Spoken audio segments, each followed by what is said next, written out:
He had been to this address before. 12 times. Always at night. Always alone. November 13th, 2022. 4:04 in the morning. A white car rolls down a quiet residential street in Moscow, Idaho. This time, it doesn't drive away. Inside a house on King Road, 4 college students are asleep. They have no idea anyone is outside. No idea that someone has been watching this house for weeks. No idea that tonight is the last night of their lives.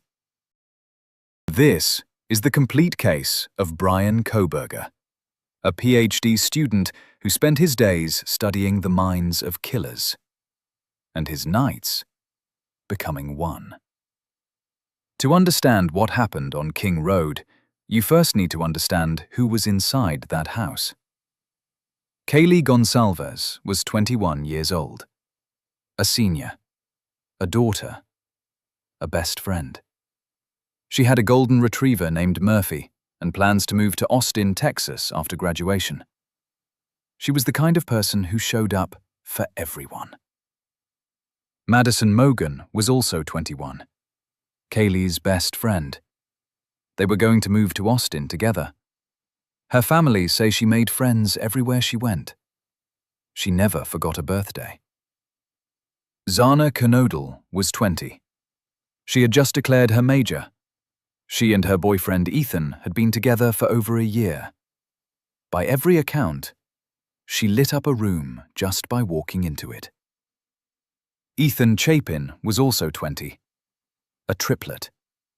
His brother and sister were at home that weekend. They were 20 years old when he died. They are 22 now. Growing older, while he doesn't. Sunday, November 13th, 11:58 a.m. A 911 call is placed from the King Road house. The caller can barely speak. When officers from the Moscow Police Department arrive, they find all 4 of them, stabbed to death, in their own beds. 2 on the 3rd floor, 2 on the 2nd. Downstairs, 2 other housemates are unharmed. They slept through everything. But a 3rd roommate, Dylan Mortensen, did not sleep through it. She heard noises, stumbling, someone moving in the hallway outside her door. She opened it. At the end of the hallway stood a figure, tall, dressed entirely in black, a mask covering their face. They locked eyes, and then Dylan closed her door. She locked it, and she stood there, frozen, until morning. The figure walked past her room without stopping. Dylan Mortensen survived the worst night of her life because a killer decided she wasn't worth the effort. Moscow, Idaho, is a town of 25,000 people. The kind of place where students leave their doors unlocked. The kind of place where nothing like this happens. But it just did. Investigators arrive at King Road and begin processing the scene. No forced entry. The front door was unlocked. The attack happened somewhere between 3 and 5 in the morning. The murder weapon, a large fixed-blade knife, is gone. The killer took it with him. But then, a forensic technician notices something on the floor near one of the victims.